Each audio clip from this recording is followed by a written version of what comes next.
జరుగుతున్న పరిణామాలు చంద్రబాబు నాయుడు గారు యుఎస్ నుంచి తిరిగి వచ్చారు, చాలా హుషారుగా ఉన్నారని చెప్పి ఒక వర్గం చెప్తున్నారు, లేదా అంత హుషారు ఏం కనిపించట్లేదని మరో వర్గం చెప్పే పరిస్థితి. మీరు వ్యక్తిగత అంటే ఆయన శారీరక హుషారు రాజకీయ హుషారు రెండింటిని మీరు సపరేట్ చేయండి. ఓకే, చంద్రబాబు నాయుడు గారు ఆరోగ్యంగా ఉండాలి, ఆయన కీలక నాయకుడు, ఆయన జాగ్రత్తలు తీసుకొని ఆరోగ్యంగా ఉండాలని మనం కోరుకోవాలి. నిజంగా చెప్పాలంటే ఆయనకు సన్నిహితమైన వాళ్ళు ఒకటి రాశారు, ఆయన ఎక్కడికి వెళ్ళాడు అక్కడికి వెళ్ళాడు ఇక్కడికి వెళ్ళాడు ఇవన్నీ చాలా రాశారు కదా.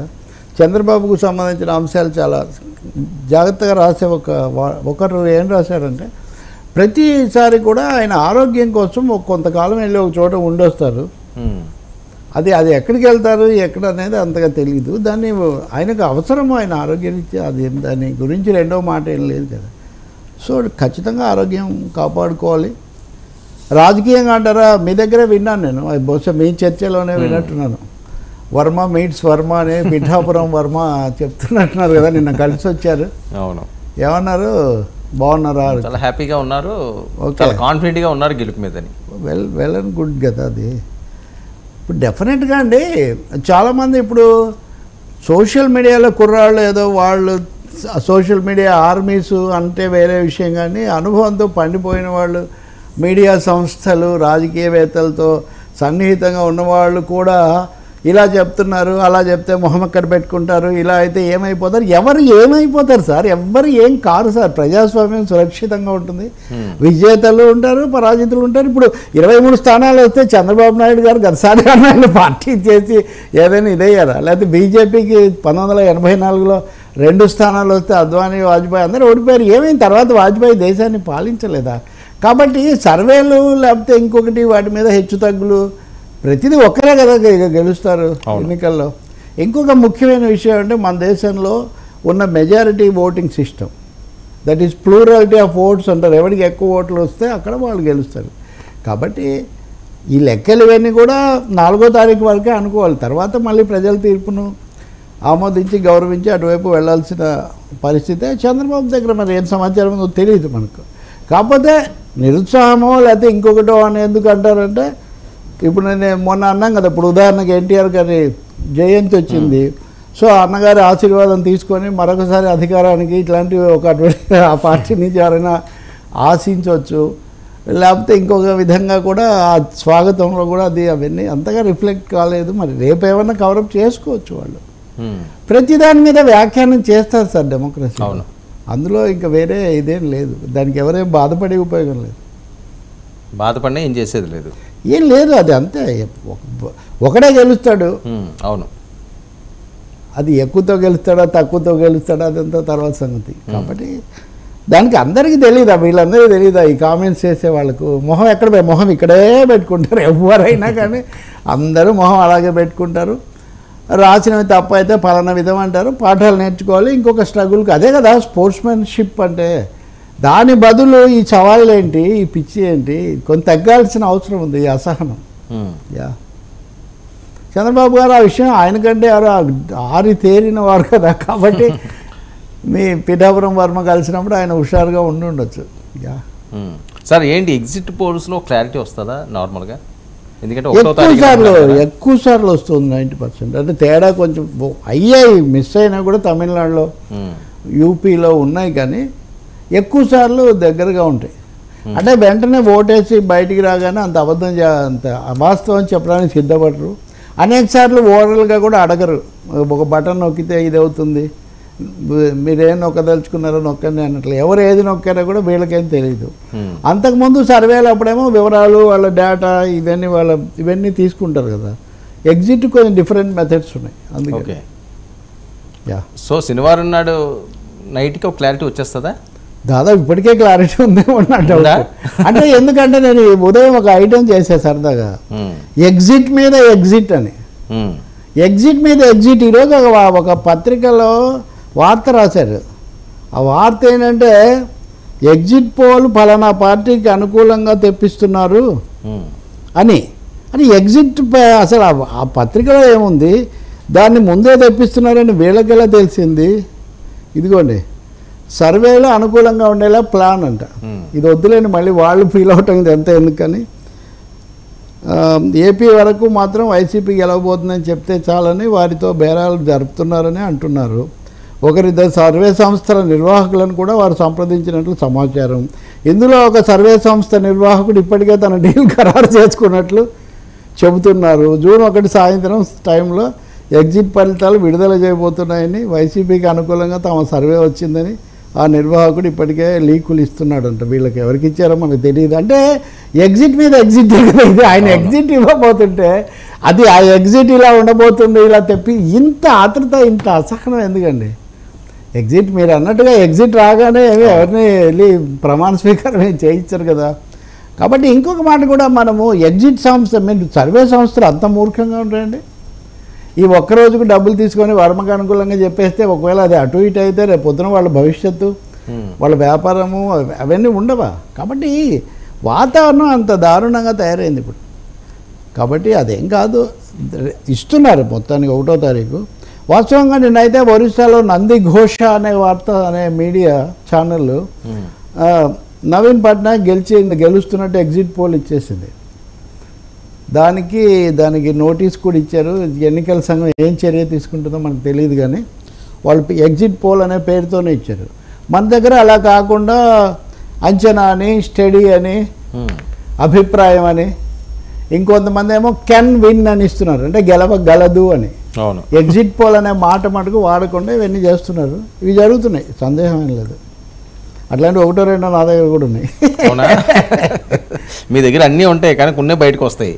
లేదండి, పద్ధతి ప్రకారం ఎంతో అంత చెప్పాలి, కానీ మనం ఏదో ఎవరేమో ఆతృత లేదు. రెండోది వాళ్ళు గెలిస్తే ఉరకబెట్టేది లేదు, వీళ్ళు గెలిస్తే తరగబోయేది మనకేం లేదు. కాకపోతే మీడియా అనేది బేసిక్గా ప్రజలకు సమాచారం ఉన్నంతలో ఆ దశలో ఇంకొకటి కూడా ఉంది కదా, అప్పుడప్పుడు కొంతమందిగానే ఇలా మాట్లాడకపోతే ఒక పక్షానే వాళ్ళు ఒక పక్షానే వీళ్ళు 2 ఆర్మీలు ఆ గట్టును ఉంటావా ఈ గట్టును ఉంటావా అంటే నది మధ్యలో పారుతుందండి. సమాచారం అనే ప్రవాహం కూడా ఆ గట్టుకు ఈ గట్టుకు మధ్యలో పారుతుంది. ఎప్పుడు కూడా ప్రవాహం 2 గట్లను ఒరుసుకుంటూ పారుతుందండి. దాని మీద ఉన్న మనుషులకు 2 గట్లు ఉంటాయి, కానీ నీళ్లకు 2 గట్లు సమానమే. ఆ గట్టున పంట పండిస్తుంది, ఈ గట్టున పండిస్తుంది. పైగా ప్రవాహం ఎప్పుడు ప్రజలకు మేలు చేస్తుంది. ఎప్పుడు ఎడదెగ పారు ఏరుంది అన్నట్టుగా ఏరు పారితే అది ఉపయోగం. అందువల్ల కాకపోతే ఈరోజు ఉదయం నేను చూశాను తాజాగా, కొంచెం తెలుగు వాళ్ళకు అంతగా తెలిసి నాగన్న సర్వే తన అంచనా ఇచ్చిందని, అది వైసీపీకి అనుకూలంగా ఉంది. అంటే మినిమం మెజారిటీ ఉంది, 90+ ఉంది. ప్లస్ టైట్ సీట్స్ కూడా ఒక 20-30 మధ్యలో ఉన్నాయి. సో అది తాజా. అలాగే పార్లమెంట్ కూడా వీళ్ళకి ఆధిక్యత ఇస్తున్నారు వాళ్ళు. వాళ్ళ అంచనా అనుకుంటాను 94-95 మధ్యలో ఇచ్చినట్టున్నారు, అంటే 100 బిలో, 90-100 మధ్యలో. నెక్స్ట్ 95+ ఏదో ఉన్నాయి, ఒకటేరా. అంటే ఆ 20 టైట్లో కూడా కొన్ని వస్తాయి కదా. సో అలా చేస్తే 26 పైన ఉన్నాయి, టైట్ ఫైట్ 26 సంథింగ్ అట్లా. అది వాళ్ళ అంచనా. బీ క్లియర్, డిస్క్లైమర్ అంటారు కదా, లెట్ వి మేక్ డిస్క్లైమర్. ఇది అంచనా, అభిప్రాయం, అది ఎగ్జిట్ కాదు. మీకు ఏమనిపించింది సార్? నేను చెప్పబోట్లేదు వర్మ గారు, చూడగానే నేను ఈరోజు రేపు నేను చెప్పబోట్లేదు నా అభిప్రాయం. అది నేను క్లియర్గా చెప్పనండి ఆ విషయం. ఎక్కువ భాగం ఇలా ఉన్నాయి, వాటి అధ్యయనాలు ఇలా ఉన్నాయి, అది నేను చెప్పదలుచుకుంది. అది వీక్షకులకు అర్థమవుతుంది, మీకు కూడా అర్థమవుతుంది. ఎందుకంటే రకరకాల ముద్రలు వేసే వాళ్ళు ఉన్న కాలంలో ఎందుకు అవసరం ఏముందండి? ఇప్పుడు చాలా ఛానల్స్లో అవన్నీ చెప్తారు, చెప్పిన వాళ్ళందరూ వాళ్ళ అభిప్రాయం చెప్తారా? చెప్పరు కదా. అవసరం ఏముంది? నేను అది ఉన్నది చెప్తున్నాను. అలాగే ఒక 2-3 చిన్నవి ఉన్నాయి. ఇప్పుడు ఇందాక చిన్న ఛానల్స్ అన్నట్టుగా 2-3 పెట్టారు. సెన్సార్ బోర్డు అనేదో పెట్టారు. దాంట్లో ఆ సెన్సార్ బోర్డు అనేది ఏదో సెన్సార్ సర్వేనో ఏదో వాళ్ళ అంచనాలో టీడీపీకి అనుకూలంగా వాళ్ళు పెట్టారు. ఇప్పుడు ఇంకొక ఆయన నీ దగ్గరికి వస్తుంటే ఈ మిత్రుడు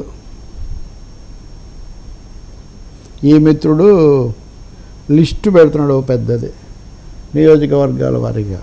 ఇవన్నీ చూస్తుంటే మొత్తానికి వన్ సైడ్గా లేదు అనే అనిపిస్తుంది. అధికార పార్టీ అంతా అయిపోయింది, ప్రభుత్వం మారిపోవడం తథ్యం, ఇన్ని వస్తాయి ఇలా చెప్పారు కదా, అలా కూడా లేదు, వన్ సైడ్గా అది అని అనిపిస్తుంది ఇవన్నీ చూస్తుంటే. ఓకే యా సార్, గతంలో మీరు అబ్జర్వ్ చేసిన సర్వేలకి ఇప్పుడు వస్తున్న ఈ సర్వే రిపోర్ట్స్కి సేమ్ ఆ రకంగానే సాగుతుందా? ఇక్కడ కొద్దిగా కన్ఫ్యూజింగ్గా ఉందా ఈసారి? కన్ఫ్యూజన్ ఏం లేదు.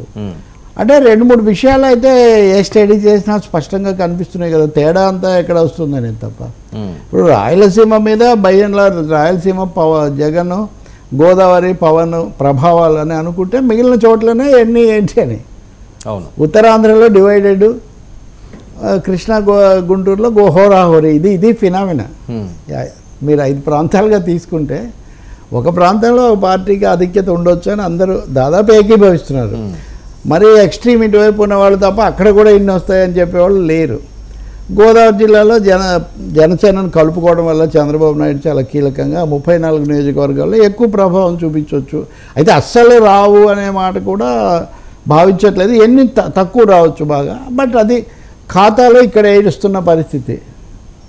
అదే అక్కడ జగన్, ఇక్కడ పవన్. అయితే నిజానికి ఈసారి గేమ్ చేంజర్స్ వాళ్ళు. చంద్రబాబు నాయుడు వాళ్ళ సహాయం తీసుకొని ఈ పిక్చర్ మార్చాడు. ఇప్పుడు నిజంగా చంద్రబాబు నాయుడు పవన్తో పొత్తు పెట్టుకోవడానికి అంత తాపత్రయం ఎందుకు పడ్డాడనేది స్పష్టమవుతుంది. ఖచ్చితంగా ఇదిగో ఈ జిల్లాలు, ఈ ప్రాంతం ఏదో ఒకటి చెప్పాల్సింది, చెప్పగలిగింది ఉండాలి కదా. ఆ 2 వాళ్ళకు ఆ జిల్లాలు అంటే అందులో కూడా మళ్ళీ తూర్పు ఎక్కువ పశ్చిమం కంటే. దానికి కూడా అక్కడ జగ్రాఫికల్ జనాభా పీపుల్స్ ప్యాటర్న్ అది కూడా చెప్తున్నారు. కాబట్టి ఉత్తరాంధ్రలోనేమో సహజ సిద్ధమైన ఫైట్ జరుగుతుంది వాళ్ళ దీని ప్రకారం. కృష్ణా గుంటూరు జిల్లాల్లో మోస్ట్లీ పొలిటికల్ సోషల్ ఫైట్ అక్కడ జరుగుతుంది. Okay, ya sir. ఇంకపోతే ఈ సర్వేలు, ఇప్పుడు సర్వేలు చెప్పేవాళ్ళను చేయించేవాళ్ళను అందరినీ తిట్టిపోయాల్సిన అవసరం నాకేం కనపడదు. అదే ఇప్పుడు పుట్టలేదు, ఆంధ్రప్రదేశ్ కోసం అవేం పుట్టలేదు, అంతకుముందు కూడా చెప్పారు. ఇప్పుడు అదే అన్నాను. ఇప్పుడు కేటీఆర్ తెలంగాణ ఎన్నికల్లో ఉదయం ఒక ట్వీట్ పెట్టారు రాబోతున్నామని, సాయంత్రానికి రిజల్ట్స్ వేరే వచ్చాయి మధ్యాహ్నానికి. అంత మాత్రాన కేటీఆర్ ఏమి ఆయన ఇప్పుడు చార్మినార్ దగ్గర నిరసన చేయడం మానేశారా? ఏం మానేస్తారు ఎన్నికల్లో? ఎవరైనా ఓటమి గెలుపు ఉంటే ఎన్నికల్లో. సరే, సర్వేలు నిర్వహించిన వాళ్ళు కూడా నాకు 2-3 సందర్భాల్లో వాళ్ళు సవాళ్ళు కూడా విసురుతున్నారండి. ఇది ఖచ్చితంగా జరిగే తీరుతుంటుంది. అంత కాన్ఫిడెంట్గా సవాళ్ళు విసరాల్సిన అవసరం ఉందా? నేను పాయింట్ ఏంటంటే వాళ్ళని మీరు ఉద్దేశంతో చేశారు, కావాలని చేశారు. వాళ్ళు ఎప్పుడైనా అండి పాయింట్ని ఎంతైనా విమర్శించవచ్చండి ఎవరినైనా. ఆ వ్యక్తులను విమర్శించి వాళ్ళు మీరు అమ్ముడుపోయారు అది ఇది అన్నప్పుడు వాళ్ళు అడ్డం తిరుగుతారు. లేకపోతే కావాలని మీరు దుర్బుద్ధితో ఇలా చేస్తున్నారు. వాడికి డెమోక్రాటిక్ హక్కు, అది తప్పైతే ఇదిగో నంది ఛానల్కి ఇచ్చినట్టుగా, నంది ఘోషకి ఇచ్చినట్టుగా ఒరిస్సాలో నోటీస్ ఇస్తారు. అంతేగాని ప్రతి వాళ్ళను అదే నేను ఇందాక మీకు చాలా చక్కటి ఉదాహరణ చెప్పాను కదా, ఆ గట్టు ఈ గట్టు ఉంటాయి, మధ్యలో నీళ్లు పారుతూ ఉంటాయి, నీళ్లు 2 గట్లకు కూడా తాకుతూ ఉంటాయి. అది ప్రకృతి సూత్రం, అది సమాజ సూత్రం. మీడియా కూడా అంతే, మీడియా కూడా ఒక ప్రవాహం లాంటిది. అందులో ఒక్కోసారి ఒక చోట నీళ్ళు, ఒక చోట ఎక్కువ నిల్వచ్చు, ఒక తక్కువ ఉండొచ్చు, అది వేరే. అంటే ఎవరికి నచ్చినట్టు వాళ్ళు మాట్లాడకపోతే అమ్ముడుపోవడం. ఐఎమ్ సారీ, నచ్చినట్టు అనే మాట మీరు తీసేయండి. నచ్చినట్ట, వచ్చినట్ట, మెచ్చినట్ట నేను కంప్లీట్ చేయడం లేదు. ఎవరికి నచ్చినట్టు వాళ్ళు మాట్లాడకపోతే అమ్ముడుపోయినట్టేనా అంటున్నాను. దట్స్ రైట్ అంటే వాళ్ళకి మీకు నచ్చినట్టు మాట్లాడాలని అవసరం, ఒకరి కోసం ఒకరు అది అవసరం ఏముందండి. అది అంటే మామూలుగా కామన్ పాయింట్స్ కొన్ని సివిలైజ్డ్ సొసైటీకి మిగతా విషయాలన్నింటిలో పౌర సమాజానికి కొన్ని కొలబద్దలు ఉన్నట్టే, కొన్ని ప్రమాణాలు ఉన్నట్టే మీడియాకు కూడా కొన్ని ఉంటాయి. అవి పాటిస్తారా లేదా వాళ్ళకి సంబంధించిన కొలబద్ద, అది లేకపోతే రుజువు అవుతుంది కదా. ఇప్పుడు పలానా ఎక్స్ గెలవడు, కానీ నేను నాకున్న అవసరం కొద్దో లేదా ఆయనతో ఉన్న సంబంధం కొద్దో ఆయన నిలబెట్టాలనో ఎక్స్ గెలుస్తాడని నేను చెప్తాను. ఆయన ఏం గెలవడు కదా, ఎల్లుండైనా నేను ఇదవుతాను కదా. ఎల్లుండి ఏమవుతుందో ఈ రోజు నుంచి దాని గురించి అంటే మీరు అప్పుడు మీకు కూడా అదే కదా. కాబట్టి ఒకటండి, ఏ పార్టీని బలపరిచే వాళ్ళు వాళ్ళతో ఉండదలుచుకుంటే వాళ్ళ ఇష్టం అది. కానీ మిగతా వాళ్ళు అలా అనని వాళ్ళందరూ అమ్ముడుపోయారంటే ఎక్స్ పార్టీని బలపరిచే వాళ్ళందరూ నిజాయితీ పరులు, వై పార్టీని బలపరిచే వాళ్ళందరూ అమ్ముడుపోయిన వాళ్ళని మీరు సిద్ధాంతీకరిస్తారా? లేదా ఎక్స్ వై మాకేం లేదు అని చెప్పే ఒక వామపక్షాలు లాంటి వాటిని మీరు ఏమంటారు? మళ్ళీ అందులో కూడా డివైడ్ చేసి సిపిఐ అట్లా, సిపిఎం ఇట్లా అని మీరు సిద్ధాంతం తెస్తారా? ఇవన్నీ చాలా సంకుచితమైన, పాక్షికమైన, లోపభూయిష్టమైన పనులు. ఆ హుందాతనం పబ్లిక్ లైఫ్లో అది ఉండాలి. జరుగుతుంది, పోటీ చేసాం, పోరాడాం, చెప్పాం, చేసాం, ప్రజలు తీర్పిస్తారు, దాన్ని ఆమోదిస్తాం. ఆ స్పిరిటే పోయింది కదా. ఇప్పటికీ ఇంకా 2019 నాటి తీర్పుని ఆమోదించలేదు కదా. అదేదో ప్రజలు పొరపాటున ఇచ్చారు లేదా ఈవీఎంలు వేశారు ఈ పద్ధతిలో. ఇప్పుడు మోదీని ఎదుర్కొంటున్నాయి కానీ ఇండియాగా ఏర్పడి మోదీ ఈవీఎంలతో గెలిచాడు అనే వాళ్ళు అంటే తప్పులు ఉండే దాన్ని చర్చ చేస్తాం, ఈవీఎంలు ఎలా చేయాలి అన్న చర్చే. కాబట్టి తెలుగు నాట ముఖ్యంగా ఏపీలో ఇది చాలా, ఇప్పటికీ తెలంగాణలో కూడా అంతే. రేవంత్ రెడ్డి వచ్చి ఇప్పుడు ఒక 4-5 నెలలు అయింది అనుకుంటా, అయినా కానీ ఇప్పటికీ అదేం అర్హత లేదు, అది లేదు, ఇది లేదని వీళ్ళు అంటుంటారు. అది డెమోక్రాటిక్ స్పిరిట్ కాదు. ఇప్పుడన్నా ఈవీఎంలు సజావుగా పనిచేస్తాయా 2024? సార్ ఈవీఎంల మీద కావాలంటే మీరు టెక్నికల్ ఫైట్ చేయండి సార్, అంతేగాని ఈవీఎంలే గెలిపించాయి, ఈవీఎం పిఎం అనే పెట్టరు. ఈవీఎం పిఎం, ఈవీఎం సీఎం అని అట్లా ఏమి ఉండరండి. అట్లా పైగా ఎవరికి ఎన్ని వస్తాయో తెలీదు. లోపాలు ఉన్నాయని కోర్టుకు వెళ్ళారు, సుప్రీంకోర్టు కూడా చర్చించింది. అది జరుగుతూనే ఉంటుంది. అది వ్యవస్థాగతమైన మార్పులు, సంస్కరణలు అది జరుగుతూనే ఉంటాయండి. ఇప్పుడు ఉదాహరణకు మీడియాలో ప్రక్షాళన జరగాలని నేను అంటాను. అలానే మీడియా సంస్థలు రోజువారీగా మనం మాట్లాడకుండా చెప్పకుండా ఉంటామా? జరుగుతుంటుంది సార్. బ్యాలెట్టా ఈవీఎమ్మా ఏది కరెక్ట్ అంటే ఇప్పుడు ఆ చర్చ అనవసరం అనుకుంటా. Supreme court once for all EVM మీద అంత సందేహం ఏం లేదు. బ్యాలెట్కు తిరిగి వెళ్ళే పరిస్థితి ఏమీ ఉండదు. ఇంకా దట్స్ నాట్ పాసిబుల్. పైగా మన చాలా పెద్ద దేశం అండి, 100 కోట్ల పైబడి, అందుకని సాధ్యం అది కాదు. బ్యాలెట్కి తిరిగి ఒక సంస్థ అలా అడిగింది కానీ కోర్టు దాన్ని ఇది చేయలేదు. రెండోది అప్పుడు ఎన్ని అనర్థాలు ఉన్నాయో మీకు తెలుసా అని కూడా వాళ్ళ క్వశ్చన్స్ చేశారు. అప్పుడు తీసుకెళ్ళి బావిలో పడేసేవాళ్ళు, నీళ్లు పోస్తే అది పనికి రాకుండా పోయేది, ఎంత శ్రమ ఇవన్నీ ఉండేవి. కాబట్టి ఇప్పటికే క్లారిటీ రావాల్సిన అంశాలు ఉన్నాయి, సందేహం ఏం లేదు. వీవీప్యాట్లకు సంబంధించి అది వచ్చే కొత్త ప్రభుత్వం వచ్చాక ఆ ఫైట్ చేయొచ్చు. పోరాటం ఏది ఆగదు వర్మ, పోరాటాలు కొనసాగుతూనే ఉంటాయి, జరిగేవి జరగాలి, ప్రక్రియ అయితే జరగాలి. సార్ రేపు కౌంటింగ్ మీద కూడా చాలా అనుమానాలు. ఇప్పుడు నేను మీకు చూపించా కదా, సర్వే సంస్థల మీద ఒత్తిడి ఇది చేశారు. ఒకటి వాటిని అంత ఎందుకు పట్టించుకుంటున్నారు అనేది ఒకటి. రెండోది ఏ సర్వే సంస్థ అయినా తన ఉనికిని పక్కన పెట్టి వేరే వాళ్ళకి అనుకూలంగా భారీగా ఇచ్చి ఎందుకు దెబ్బతింటుందనేది రెండు. అంచనా తప్పితే వేరే విషయం. కానీ నాకు తెలిసి ఉదాహరణకు మొన్న తెలంగాణలో ఒక సంస్థ బీఆర్ఎస్కి అనుకూలంగా చెప్తూ వచ్చింది. ఆ తర్వాత వాళ్ళు ఇంకోటి పంపించారు, వాళ్ళు పాపం వ్యతిరేకంగానే పంపించారు మొదట. లేదు అన్న తర్వాత వాళ్ళు మళ్ళీ ఏదో ముఖ్యమంత్రి అనో ఇంకోటనో కొంచెం వయా మీడియాగా ఒక్కొక్కసారి కొంచెం ఆ మాట తర్వాత చెప్పని అట్లాంటి ఒత్తిళ్ళు ఉండొచ్చు. కానీ సర్వే సంస్థలు వేరు. ఇప్పుడు వీళ్ళ ఎగ్జిస్టెన్స్ కదా. అందులో ఒక ఆయన ఎల్లుండి ఏదో విడుదల చేస్తారని ప్రకటించారు, అది జరగవచ్చు. మీ దగ్గర కూడా మొన్న మూర్తి ఆత్మసాక్షి అయిన చర్చ చేసినట్టున్నారు కదా. వీళ్ళంతా వాళ్ళ క్రెడిబిలిటీకి క్వశ్చన్ కదా. మీకు ఒక ఆసక్తికరమైన చెప్తా. మీడియాలో మనందరికీ తెలిసిన ఒక పెద్ద మనిషి, పేరు అనవసరం కానీ, ఆయన తెలుగు మీడియాలో కంటే నేషనల్ ఇంటర్నేషనల్ మీడియాలో ఎక్కువ ఈ కార్యక్రమాలు చేస్తుంటారు. 1977లో ఎమర్జెన్సీ తర్వాత ఎన్నికలు పెట్టమని ఇందిరాగాంధీకి చెప్పిన సలహా ఇచ్చింది ఆయన. ఆయన ఒక సర్వే చేసి, అప్పటికి ఇంకా ఇంత సర్వేలు పెరగల, కానీ ఆయన ఓడిపోయింది. ఇక ఆ దెబ్బతో ఆయన మళ్ళీ ఇంతవరకు సర్వేలు చేయలేదు, మళ్ళీ కాంగ్రెస్కి ఆయన దగ్గర కూడా కాలేదు. సో ఒక్కోసారి అటువంటివి కూడా జరుగుతూ ఉంటాయి ఎక్స్ట్రాడినరీగా, వాళ్ళ మీదే ఆధారపడి. ఇప్పుడు చంద్రబాబు నాయుడు 99 కదా, 2004లో ముందస్తు ఎన్నికలకు వెళ్ళారు. 2003 చివరిలో ఎవరో సలహా ఇస్తేనే కదా వెళ్ళుంటాడు, ఓడిపోయారు. ఎన్టీఆర్ 89లో వెళ్ళాడు, ఓడిపోయారు. కాబట్టి ముందస్తుగా గెలిచారు, కేసీఆర్ వెళ్ళారు, గెలిచారు. అంటే ఆయనకు అప్పుడు వచ్చిన అవుట్పుట్ ఆయన వినే మీరు ఒకటేనండి, భూమికి చెవిపెట్టి వింటే మనకు నిజం తెలుస్తుందండి. అది వినడానికి మీరు సిద్ధంగా ఉన్నారా లేదా అనేది మీ మీద ఆధారపడి ఉంటుంది. సత్యం అనేక, అదే ఏదో చెప్తారు సామెత, సత్యం అనేక దిక్కుల నుంచి వినిపిస్తూనే ఉంటుందట. వింటావా, చెవుల్లో దూది పెట్టుకుంటావా అనేది నీ ఇష్టం అంతే. ఇంకా మూడోది, రాజకీయ పార్టీలు అన్నాక చివరి వరకు వాళ్ళు, మొన్న ప్రశాంత్ కిషోర్ చెప్తున్నాడు, ప్రశాంత్ కిషోర్ పాయింట్ కూడా ఉంటుంది మీకు చెప్పాల్సింది. ఏమంటున్నాడంటే వాళ్ళు ఓడిపోయే వరకు గెలుస్తామంటుంటారని, 3rd రౌండ్ అయిన తర్వాత కూడా ఇంకా లాస్ట్ రౌండ్లో గెలుస్తామని చెప్తుంటారని అలా చెప్తారు. అది లక్షణం. ప్రశాంత్ కిషోర్ పాయింట్ నేను మీకు చెప్పదలుచుకుంది అంటే, మనం కీలకంగా చర్చ చేసాం, చంద్రబాబును ఎందుకు కలుసుకున్నాను అనే దాని మీద ఆయన ఒక ఇంటర్వ్యూలో చెప్పాడు, శ్రీనివాస్ జైన్ ఇంటర్వ్యూలో, న్యూస్ మినిట్. ఏమన్నాడు, నేనేదో జగన్కు సాయం చేస్తున్నానని చంద్రబాబు గారు అనుమానిస్తున్నారని నాకు ఎవరో చెప్తే నేను దాన్ని క్లియర్ చేయడానికి వెళ్ళాను, అంతేగాని నాకు ఎవరితో సంబంధం లేదన్నాడు కదా. అది పూర్తి అవాస్తవం అని తెలుగుదేశం వర్గాలు చెప్తున్నాయి. కనీసం 32 సార్లు మాతో ఇంటరాక్ట్ అయ్యాడు ఆయన. 32 సార్లు ఇంటరాక్ట్ అయ్యాడు మాతో ఈ ఎన్నికల మధ్యలో అని వాళ్ళు చెప్తున్నారు. ఓకే, అదైతే బయటికి రాలేదు అంతలా. రాలేదు, అది 32సారి ఎందుకో బయటకు వచ్చి దాని మీద మనం మాట్లాడాం కానీ ఆయన 32 సార్లు ఇంటరాక్ట్ అయ్యాడు. ఇంకో మాట కూడా చెప్తున్నారు ఆ మిత్రులు అటు ఇటు ఉన్నవాళ్ళు రెండు వైపులా. ఈ సర్వే సంస్థలు ఎక్కువ భాగం క్యాస్ట్ స్టాటిస్టిక్స్ చెప్పడం ఎక్కువ భాగం వాళ్ళు చేసేది అది. ఆ అభ్యర్థి వద్దు, అక్కడ ఈ కులం వాళ్ళు ఉన్నారు, ఇక్కడ వాళ్ళ దగ్గర బిగ్ డేటా ఉంటుంది. సో మోస్ట్లీ వాళ్ళు చెప్పేది క్యాస్ట్ యాంగిల్ తప్ప వేరేవి వాళ్ళు చెప్పి పెద్ద మహత్తరమైన సలహాలు ఇచ్చేది పెద్దగా ఏముండదు. మానిటరింగ్ చేస్తారు మోస్ట్లీ.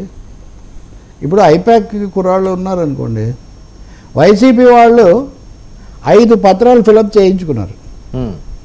5 పత్రాల్లో 2 ఐపాక్ వాళ్ళకు, ఒకటి ముఖ్యమంత్రికి, ఒకటి ఇంకొక సర్వే సంస్థకు, ఇంకోటి ఈ టైప్లో. సో ఇలా వీటన్నిటి ద్వారా అలాగే ఎప్పటికప్పుడు ఎక్కడెక్కడ పోలింగ్ మందగించింది, ఎక్కడెక్కడ ఎక్కువ జరగలేదు, వీటిని ఫాలో అప్ చేసుకుంటూ వచ్చారు. వాళ్ళు చేసిన పని ఎక్కువగా అటువంటిది. టీడీపీ వాళ్ళు కూడా 4 సర్వేలు చేయించారట. ఇప్పుడు 5వది వాళ్ళు చేయించారు కానీ వాళ్ళు దే ఆర్ నాట్ కమిటెడ్. ఇది ఎగ్జిట్ పోల్ పోస్ట్ పోల్ మేము చేయించలేదు, మాకు ఎవరు దొరకలేదు అని నేను అడిగితే వాళ్ళని సమాధానం చెప్పింది. ఎవరు దొరకపోవడం తెలియదు అంటే వాళ్ళు చేయించదలుచుకోలేదు, లేదా చేయించినా చెప్పదలుచుకోలేదు. మీరు అన్నారే ఎందుకు ఇలా అంటున్నారు నిరుత్సాహం అది అని. సాధారణంగా మేము ఎగ్జిట్ పోల్లో మా వివరాలు మాకున్నాయి, మాకు అనుకూలంగా ఉంది అన్నట్టు చెప్పడం లేదు, మేము చేయించనే లేదు అంటున్నారు. కానీ ఈ 2 శిబిరాల్లో మీరు అబ్జర్వ్ చేశారు లేదు సార్, మీరు చాలామందితో మాట్లాడి ఉంటారు, నాకు కొంతమంది టచ్లో ఉంటారు కాబట్టి ఎవరికి వాళ్ళు మాత్రం చాలా కాన్ఫిడెంట్ ప్రదర్శిస్తున్నారండి. అలాగే ఉండాలి కదా. కానీ గతంలో ఈ పరిస్థితి లేదు, కొంచెం డౌటేనండి అనేవారు. ఎప్పుడు అంతే హెచ్చరించేవాళ్ళు, లేదా గట్టిగా కూడా చెప్పేవాళ్ళు కొంతమంది. కానీ ఆ కీలక నాయకులు తప్ప సీనియర్ నాయకులు ఎవరెవరు మాట్లాడారు మీరు ఒకసారి చూడండి. అవును, టీడీపీ మాజీ మంత్రులు, కీలక నాయకులు ఎంతమంది కెమెరాల ముందుకు వచ్చి మాట్లాడారు అని. ఒకరోజు మటు గంటా శ్రీనివాసరావు, సోమిరెడ్డి, రఘురామరాజు వీళ్ళు వైజాగ్లో మాట్లాడారు. తర్వాత రోజు ఉమామహేశ్వరరావు దేవినేని, ఆయన పార్టీ అధికార ప్రతినిధిగా అక్కడ ఉన్నాడు. కానీ అంతకుముందు నిప్పులు కురిపించిన వాళ్ళు కొంతమంది ఇప్పుడు అంతగా నిప్పులు కురిపించలేదు ఈ 10 రోజుల్లో. సో అది కనిపిస్తుంది కదా, మన కారణాలు ఏదైనా కావచ్చు. ఈవెన్ మీరు చర్చలకు పిలిచే వాళ్ళలో కూడా కొంతమంది ఇప్పుడు కొంచెం తగ్గడము కనిపిస్తుంది. అది అంటే సిగ్నల్స్ వచ్చినాయి కారణం. వాళ్ళు అది వరకు వేరే పార్టీలో కూడా ఉన్న వాళ్ళు ఎక్కడైనా ఏదైనా మేనేజ్ చేయగలరు. ఘటన ఇది కాబట్టి పబ్లిక్ ఇప్పుడు వాళ్ళు చూస్తుంటారు, వాళ్ళు ఓట్లు వేసింది వాళ్ళకి తెలుసు కదా ప్రజలకు.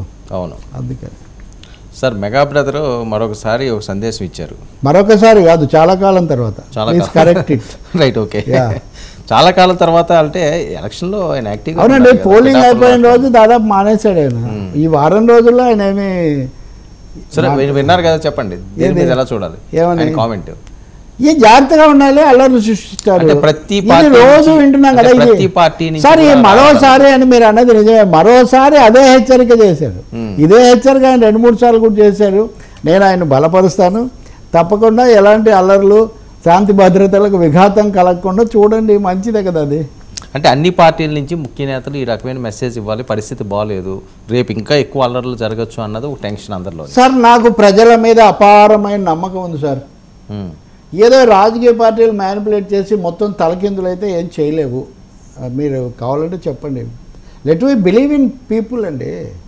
ప్రజలు కాపాడుతారు తప్పకుండా, శాంతి భద్రతలు ప్రజలు కాపాడుకుంటారు. ఎవడైనా ఎక్కువ చేస్తే వాళ్ళే పోలీసుల కంటే ముందు వాళ్ళే దానికి కావాల్సిన బ్రేక్ అయ్యగా ఆ మాత్రం చైతన్యం తెలుగు వాళ్ళకు ఉంది. సరే ప్రజల్లో ఉంటే ఉండొచ్చు కానీ ఇప్పుడు నాయకులు మెసేజ్ ఇవ్వడంలో తప్పలేదు కదా. అందరూ ఎవరైనా సార్ అవి ఒక విధంగా శాంతి భద్రతలకు దోహదం చేసే విధంగా ఉండాలి. అదే మరి వన్ సైడ్గా కూడా ఇవ్వనక్కర్లేదు. ప్రశాంతంగా ఉండాలి, శాంతి భద్రతలు కాపాడుకోవాలి, సందేహాలు పెంచడం కాకుండా ధైర్యం కల్పించే విధంగా ఉండాలి. ఈ రెండింటికి తేడా మీకు అర్థమైంది కదా. ప్రజలకు ధైర్యం కల్పించడానికి నాయకులు ఎంతమంది ఎన్ని ప్రకటనలు ఇస్తే అంత మంచిది. వీలైతే వాళ్ళు కూడా వెళ్ళి అక్కడ కూర్చుంటే కూడా చాలా మంచిది. జనం ఎక్కువ మంది రాకుండా కొంచెం అల్లరి జరగకుండా ఇబ్బంది ఏముంది దాంట్లో. అంటే దాంట్లో మరి మీకేమైనా వేరే యాంగిల్ ఏమన్నా మీరు ఎక్స్పెక్ట్ చేస్తున్నారో ఓకే ఉంటే నేను స్పందిస్తాను. సార్ ఇంకో విషయం, ఈ బెట్టింగ్లు ఇప్పటి వరకు కూడా ఒక రకంగా సాగితే ఇప్పుడు 1,00,000కి 5 లక్షలు వేస్తున్నారంటండి. యా ఏంటి అదే అసలు 1,00,000 5 లక్షలు ఏంటి? అది ఏంటి? పొత్తు పార్టీ గెలిస్తే 5 లక్షలు, వైసీపీ గెలిస్తే వాళ్ళు లక్షిస్తే చాలట. యా, అంత కాన్ఫిడెన్స్ ఏంటి దాంట్లో ఏముంది చెప్పండి మీకు పాయింట్? అదే నాకు అదే అర్థం కాదు. అంత అంటే వైసీపీ అంత వీక్గా ఎలా బెట్టింగ్లు కాస్తున్నారు అని వైసీపీ మీద. ఇదిగోండి, ఇది బిజినెస్ టుడే కనపడుతుందా? ఓకే, చూపిస్తారండి. Business today share market Modi మీద ఎలా కడుతున్నారు అని. రాజస్థాన్లో పహ్లాద ఏదో ఒక ఊరు, ఒక చోట, అది చిన్న ఊరే కానీ విపరీతమైన పందేలు కడుతున్నారంట. ఇంకోటి నార్త్ ఇండియా మొత్తం మీద కూడా ఈ పందేలలో మెయిన్గా ట్యూన్ ఎలా ఉంది అంటే వర్మ గెలుస్తాడు, రవి గెలుస్తాడు అనుకోండి. వర్మ గెలవడం అనేది జనరల్ ఒపీనియన్ అయినప్పుడు వర్మ గెలిస్తే ఎక్కువ డబ్బులు కాదు. ఓకే, ఏటికి ఎదురు ఇది ఈయన కాదు ఆయన గెలుస్తాడు అని కనుక ఏటికి ఎదురు ఇది తింటే దానికి ఎక్కువ డబ్బులు. ఇప్పుడు ఉదాహరణకు నార్త్ ఇండియాలో బీజేపీ 275 నుంచి 300 సీట్లు వస్తుంది అంటే అది మామూలు పందెం, దానికి ఒకటే. అలా కాదు 350 పైన వస్తుంది, 400 వస్తుంది అని కనుక మీరు పందెం కడితే మీకు అప్పుడు 1కి 2.5%. ఓకే, సో మనం పందేల గురించి ఎక్కువ మాట్లాడితే కూడా అదొక సమస్య. ఇక్కడ కూడా ఏంటంటే మెయిన్ స్ట్రీమ్ ఒపీనియన్ ఏది ఉందో మెయిన్ స్ట్రీమ్ ఒపీనియన్ మీద మీరు కడితే తక్కువ. అలా కాకుండా చిన్న సెకండ్ ప్లేస్లో ఉంది వీళ్ళు దెబ్బతింటున్నారు అనే వాళ్ళ తరఫున మీరు కడితే మీకు ఎక్కువ, మీరు సాహసించి కడుతున్నారు కదా. ఇప్పుడు ఏంటనుకుంటున్నారు, మెయిన్ స్ట్రీమ్ పొత్తు పార్టీ అంటున్నారు వీళ్ళు. అదేగా నేను చెప్పేది, 5 లక్షలట వైసీపీ వాళ్ళు కానీ వీళ్ళు 5 లక్షలు మెయిన్ స్ట్రీమ్ ఏదని నేను చెప్పడం లేదు కదా, పందానికి సంబంధించిన సూత్రం చెప్తున్నా. వాళ్ళంతా నమ్ముతుండొచ్చు, దానికి ఏముంది. ఇప్పుడు వాళ్ళు పైగా జరిగే జిల్లాల్లో వాళ్ళు గెలుస్తుండొచ్చు, అది రాష్ట్రం అంతటి మీద కడుతున్నారా ఆ నియోజకవర్గంలో కూడా, అదే ఆ నియోజకవర్గం అధికారం, అదే ఆ నియోజకవర్గాల్లో అలా ఉండొచ్చు, వాళ్ళ అంచనా అలా కావచ్చు. దానికి అంటే ఈ మనం చూసిన ఈ సర్వేలన్నీ కూడా మళ్ళీ మరోసారి వైసీపీ అధికారం అంటుంటే వీళ్ళకి ఇంత ఈ రకంగా బెట్టింగ్ విషయంలో let me not enter into that controversy అండి. ఎవరికి తోచింది వాళ్ళకి అది నమ్మితే వాళ్ళు అది చేస్తారు ఆ ఏరియాలో. ఇప్పుడు దేశంలో 8 నుంచి 9 లక్షల కోట్లు కట్టారనేది జాతీయ అంచనా ఉత్తరాదిలో. ఇది నేను ఊరికనే చెప్తుంది కదా, ఇండియా టుడే రిపోర్ట్. 8 నుంచి 9 లక్షల కోట్లు 8 నుంచి 9 లక్షల కోట్లు వాళ్ళు లెక్కలు కూడా ఇచ్చారు. నేను వేరే ఫోన్లో ఉంది, వాళ్ళు ఒక నోట్ కూడా పెట్టాడు. అందులో ఆంధ్రప్రదేశ్ ఎంత ఉంది సార్ ఇప్పుడు మీరు చూసిందని? అందులో ఆంధ్రప్రదేశ్లో 15 సీట్లు పెట్టారు వాళ్ళు. మనం అవి పెడితే మళ్ళీ బయలుదేరుతారు స్వామి. అవును,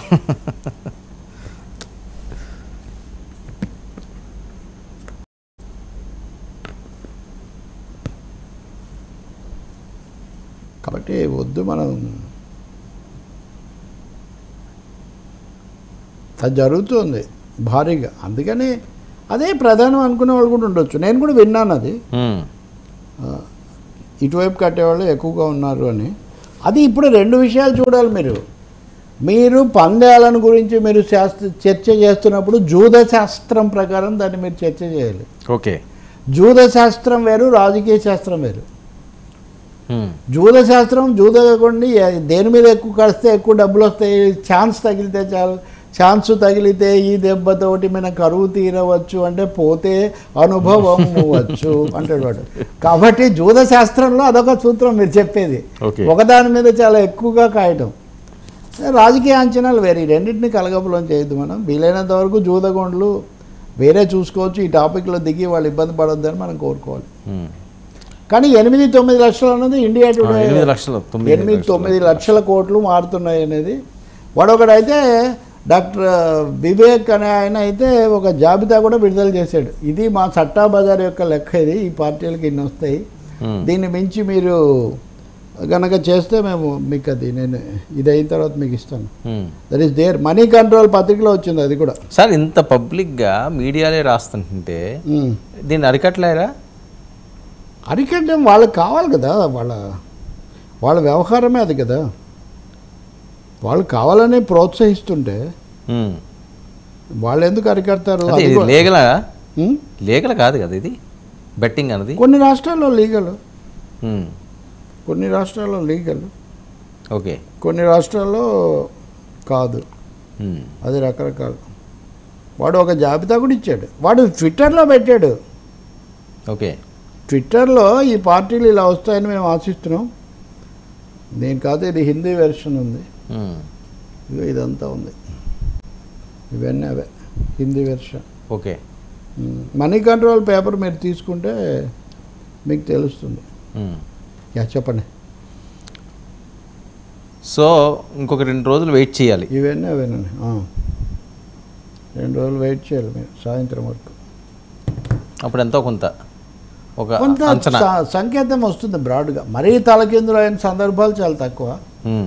అది కూడా కాకుండా మనం ఇతర సిగ్నల్స్ కూడా కలిపి మాట్లాడుతుంటాం కదా ఇప్పుడు. అవును, పంద్యాలు, తర్వాత ఇదేది పత్రికల్లో వస్తున్న వార్తలు, వాళ్ళ కదలికలు, అంతకుముందు నుంచి వస్తున్న అంచనాలు, పోటీ సమయంలో ముందుకు వచ్చినవి, ఇవన్నీ కలిపి కదా మాట్లాడేది.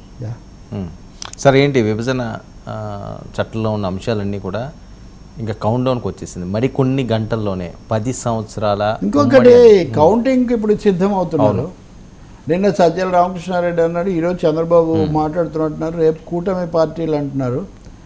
సజ్జల రామకృష్ణారెడ్డి నిన్న ఆయన ముఖ్యమైన స్టేట్మెంట్ ఇచ్చాడు. ఏమని, తెలుగుదేశం వాళ్ళు ప్రతి దాని మీద పేచీ పెడుతుంటారు, కాబట్టి మీరు కూడా ప్రతి దాని మీద పేచీ పెట్టండి, మీరేం వెనకాడకండి, మీకు ఏమాత్రం సందేహం ఉన్నా ఇది రూల్ ప్రకారం అవునా కదా, మీరేమి హెజిటేట్ చేయకుండా మీరు సందేహం పెట్టండి అని. అంటే తప్పకుండా ఇరుపక్షాలు కూడా అభ్యంతరాలు చాలా ఎక్కువగా పెట్టడం అనే దానికి ఎవరు తగ్గేదేలని రెడీ అయ్యారు కౌంటింగ్కి సంబంధించి. సో ఇప్పుడు అవతరాలు తప్పు మాట్లాడారని వీళ్ళు మాట్లాడారని వాళ్ళు, మళ్ళీ అది కూడా ఒక ఇది నడుస్తుంది. సో కౌంటింగ్ స్మూత్గా నడవటం, ఈ పోస్టల్ బ్యాలెట్కి సంబంధించిన వివాదం సద్దుమణగటం, ఈ అంశాలు కూడా ఉన్నాయి.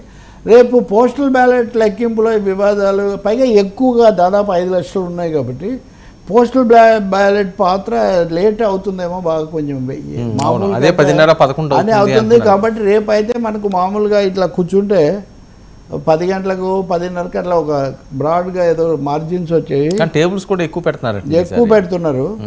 కానీ 121 చోట్ల ఏమో చిన్న త్వరగానే అయిపోతాయండి. అంటే లీడ్స్ తెలుస్తాయి మనకు. ప్రతి అరగంటకు ఒక రౌండ్ విడుదల చేస్తామని చెప్తున్నారు. కాబట్టి మధ్యాహ్నం 1:30 కొంత ఒక పిక్చర్ వచ్చేస్తుంది. అది ఈసీ చెప్పిన లెక్క ఏంటంటే సార్, 20 రౌండ్లు ఉంటాయట. అవి 1 గంట 2 లోపలి 116 నియోజకవర్గాలకు సంబంధించి 20 రౌండ్లు కంప్లీట్ చేసేస్తారు. 116 సంబంధించిన నియోజకవర్గాలు రిలీజ్ చేస్తారు. ఆ తర్వాత నుంచి 23 నుంచి 24 రౌండ్లు ఉన్నవన్నీ కూడా 4:30-5 గంటలకు తెలుస్తుంది. అంటే లాస్ట్లో ఒక 3 మిగులుతాయట అంతే. అవి దగ్గర 28-30 రౌండ్లు ఉంటాయట. అది సాయంత్రం 7 గంటలకల్లా క్లోజ్ చేస్తాం. అంటే 8కి రిజల్ట్ కంప్లీట్గా వస్తుందని 132కి పిక్చర్ వచ్చేస్తుంది. అదే పిక్చర్ వస్తుంది.